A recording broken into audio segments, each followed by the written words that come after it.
హృదయము నీ నామము ఓ అరుణాచలేశ్వర భగవాన్ రమణ మహర్షి వారు మరి మనందరి కోసం అందించినటువంటి ఆ వేదాంత సారంలోని ఒక అంశాన్ని ఈరోజు మనం రామగిరి కనకదుర్గమ్మ ఆలయ సంవత్సరంలో మరి మన మిత్రులు సజ్జన సాంగత్యం చేసుకుంటున్నాం. మనం ఇందులో నిన్న 2 అంశం జరుగుతుంది. 3వ అంశం మూడేగా శివ మూడోది రైట్.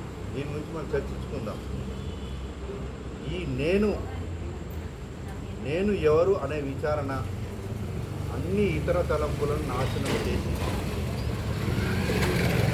నేను ఎవరు అనే విచారణ అన్ని ఇతర తలంపులను నాశనం చేసి చితిని రగిల్చిన కచ్చే, చితిని అంటే మంట పెడతారు కదా, రగిల్చిన కచ్చే చివరకు ఆ చితిలోనే పడి నశించే విధంగా ఆ చితిలోనే పడి కాలిపోతుంది.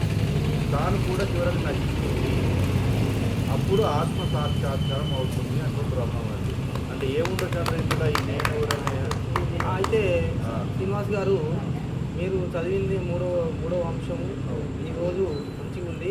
ఈ నేను ఎవరని భగవాన్ రమణ మహర్షి మన అతి సులభమైన ఆధ్యాత్మికమైన ఆత్మతత్వాన్ని మంచిగా సులభంగా అందడానికి ఆ రోజు ఆ మహానుభావుడు భగవాన్ స్వరూపుడు సుబ్రహ్మణ్య స్వరూపుడు భగవాన్ రమణ మహర్షి ఈ భూమి మీద ఎన్నో లక్షల మంది, ఎన్నో కోట్ల మందికి ఆత్మతత్వాన్ని అందించారు.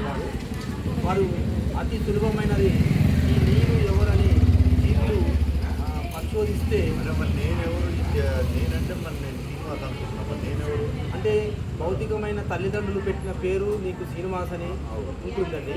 కానీ నువ్వు కళ్ళు మూసుకొని అంతరంగంలో అసలు ఈ నేను ఎవరు, ఎక్కడి నుంచి వచ్చాను, ఈ దేహానికి నాకు సంబంధం ఏంటి, అసలు ఎక్కడి నుంచి వస్తుంది, ఈ తలంపు ఏంటి, ఈ ప్రపంచం ఏంటి, అసలు ముందు నేను ఎవరు అని తాను అంతరంగంలో ప్రయాణం చేస్తే తాను ఆ ఆలోచనలతో నిండి ఉన్న జన్మ పరంపరలో మనసుతో ఉన్న ఆలోచనే జన్మానికి కారణమని మనం ఉన్నది.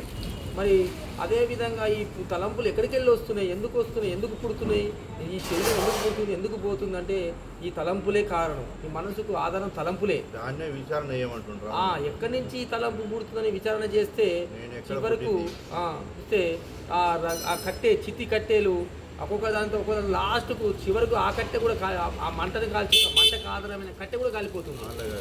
అదేవిధంగా ఈ ఆలోచనలకు కారణమైన మనసు కూడా ఆ మంటల్లో కాలిపోతుంది అన్నట్టు. నేనెవరు అనే ఒక విచారణ చేస్తే అది కూడా ఒక ఆలోచనే అయినప్పటికీ కట్టెలకు కాల్చిన కట్టె లెక్క, చిత్రం కాల్చిన కట్టె లెక్క అది కూడా కాలిపోయి ఆలోచన లేకుండా ఆత్మసాక్షాత్కారం ఆ నేను పోయి ఆత్మలో కలిగిపోతుంది.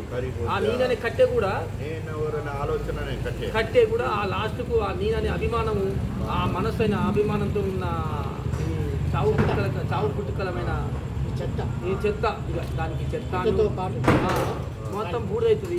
చివరిగా ఈ బ్రహ్మమే మిగిలి నేను ఆలోచన లేదు కాబట్టి లేదు. ఎవరు ఆత్మసాక్షాత్కారం అంటే చివరిగా మనకు బ్రహ్మంకు అడ్డు నేనే అనే ఆలోచనే తప్ప మరి ఒకటి కాదు. నేను ఇది అంటే ఒక అనుకుంటా, దేహం నేను అనుకుంటాడు.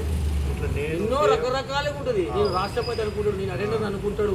ఆ అభిమానాలతోటి ఆ దిగజారుతో జన్మ పరంపర వస్తుంది. అది దిగజారుతామా లేకపోతే అభిమానమా? అసలు నేను అంటే ఆత్మని అసలు ఈ నేను ఎవరిని కనుక్కుంటే లాస్ట్కి తేలేది పరమాత్ముడే. ఇంత పరమాత్మ యొక్క చైతన్యం అని అప్పుడు తను కనుక్కుంటాడు. ఈ ఇట్టి సులభమైనది అందించినారు భగవాన్ రమణ మహర్షికి కృతజ్ఞతాపూర్వకంగా గట్టిగా మనం. అంటే ఇక్కడ రమణుడు ఏంటంటే నేనెవరు తెలుసుకోండు. నేను ఫలానా రవి, మా నాన్న ఇది, మా అమ్మ ఇది, నేను ఉద్యోగం చేస్తున్నా, నాకు ఈడ ఉంది ఆడ ఉంది కాకుండా అసలు నేనెవరంటే నేనెవరని విచారణ చేస్తే అది ఆఖరికి అలా కరిగిపోయి అసలు నేను బయటపడతా, ఆత్మసాక్షాత్కారమైంది. జై రమణ మహర్షి. ఇది విచారణ యోగం అంటారు. అతి సులభమైన ఈ ప్రక్రియ. రైట్, స్టాప్ చేయి.